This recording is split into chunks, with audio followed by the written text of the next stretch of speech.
Hi guys! Today we're going to review Teenage Mutant Ninja Turtles Out of Shadows for the PC.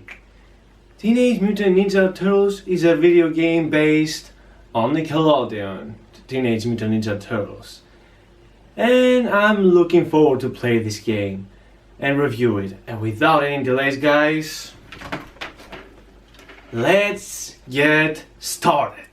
The plot of the game begins with the turtles jumping around the buildings, and now their objective is to try and stop the Food Ninja Clan.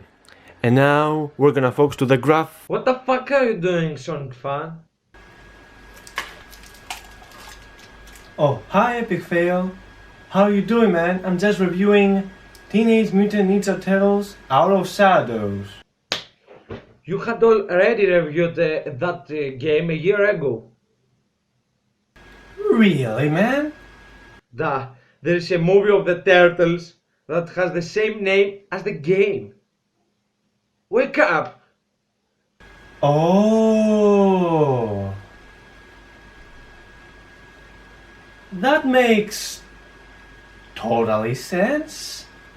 Because I was kind of confused because the movie's name Teenage Mutant Ninja Turtles Out of Shadows, while the game has also the same name. Jeez, no wonder that I got really confused by these titles. Have you watched the movie? No, of course not, because I got confused, as you understand, man. Then why are you fucking waiting? Go watch the fucking movie and make the review, please. Can't believe that such an epic fail had happened. Oh my god. Okay, man. Chill the fuck, man. Chill. I'll go and watch the movie. Jesus, man. Jesus.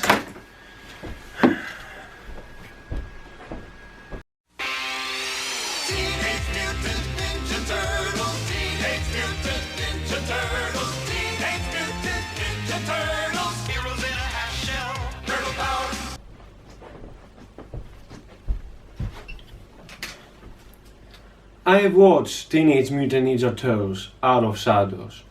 It's a bad movie. The first movie has its up points and down points, and if you want to see my review of the first movie, you can go down at the description below and you can see it right now. And then you can come back here and watch this review.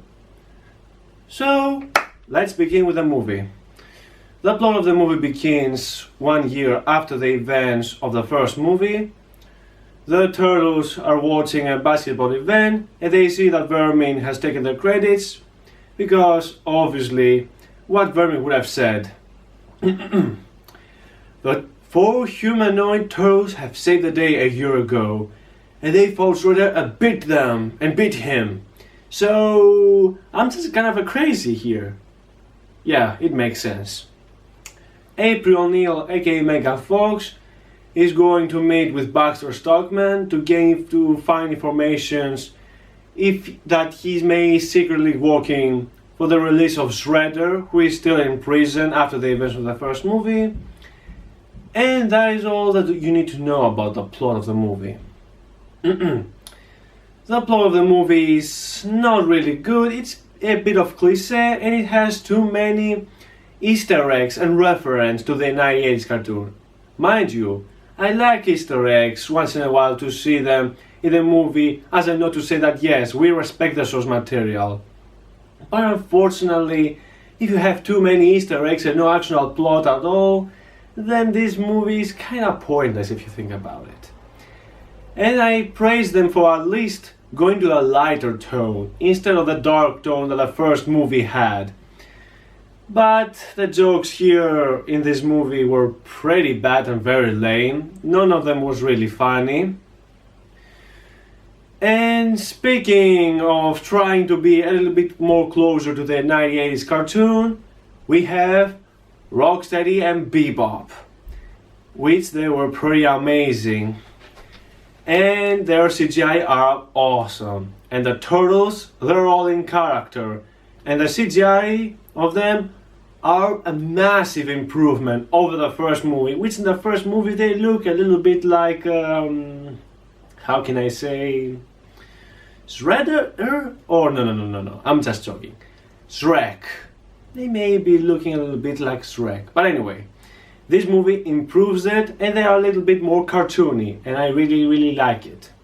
Splitter is as the Splitter that we know and love, a father figure and a teacher, not the douchebag rat that he was in the first movie, thankfully. So, and we finally have an actor who plays Shredder. Unlike the first movie, which we just see a shadow figure of the Shredder and then a Megatron-like Shredder. But unfortunately for Shredder in this movie, he doesn't fight the turtles at all. And he's just only for the exposition and talking and maybe commanding. Thankfully, the Foot Clan, they are actually ninjas instead of the territory people, terrorist people, which were the first movie, which I didn't really like it, but thankfully they are ninjas here. Finally, something that is actually resembling the turtles. Baxter Stoneman was a good choice, but I really didn't like Krang. Yeah, Krang was in the 1980s cartoon, and if some people who don't know who is the 1980s cartoon series, well, Teenage Mutant Ninja Turtles, the 1980s cartoon, was a very popular cartoon back in the time, and it was very popular to the kids, and it was a lighter TV series show, and slowly at the last seasons it became a little bit more darker. And now they decided to bring Krang, Bebop and Rocksteady, and Baxter Stockman, which he was in all the other medias, here. Krang was just on his introduction and the fight scenes. So even if you cut down Krang, it wouldn't really make any difference because he was a pointless character. He had no personality other than just to be here as a decoration character and to be the final boss of the Turtles. And believe me, the final fight was anticlimactic. He kind of ripped off a little bit of the Avengers, just like the first movie, which ripped off the Amazing Spider-Man. And not only that, there is a side story about the turtles that have mutagen, and Raphael and Michelangelo just want to go out and walk among the humans, and they kind of want to become humans. And to be honest, this kind of side story, it's just like a bad fan fiction and a filler. Thankfully it got resolved, but I really didn't like it at all. And one other change that they did is that instead of Megan Fox being the main character and the Turtles just to be the decoration characters, the Turtles are the spotlight. And Casey Jones, despite that he's being played by Stephen Amell, the guy who plays Arrow from the Arrow series, I don't like the character. He's annoying. And not only that, they change his mythos. Instead of being just a vigilante, he's just a cop. And he wants to be a detective. Okay, seriously guys, that's a terrible idea. But thankfully, they got the relationship with Megan Fox and him right, thankfully. And this movie kind of drags a little bit, and the fight scenes in the movie are decent. So yes guys, in conclusion, Teenage Mutant Ninja Turtles Out of Shadows is a bad movie.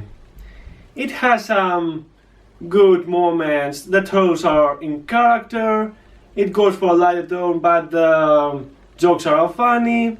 If the story was even more better and the characters have more character development, then this movie would have been a blast. And the CGI is amazing.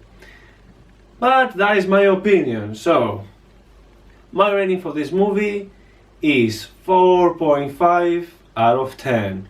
And I hear that the actors who play the Turtles, they have signed up for 3 more films. So does Megan Fox. And the guy who plays Baxter Stockman, he said that if a third movie is going to be made, he will be a fly character, just like in the cartoons. Imagine how he would look in live action. No container can hold me. Okay, I guess that's enough imagination for today. Oh!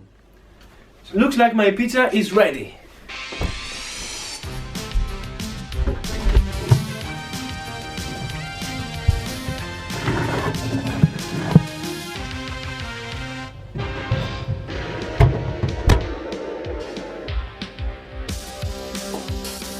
So yes guys, after this review I'm gonna eat this awesome pizza. So epic fail. Any last words? Yeah, thank you for watching a video.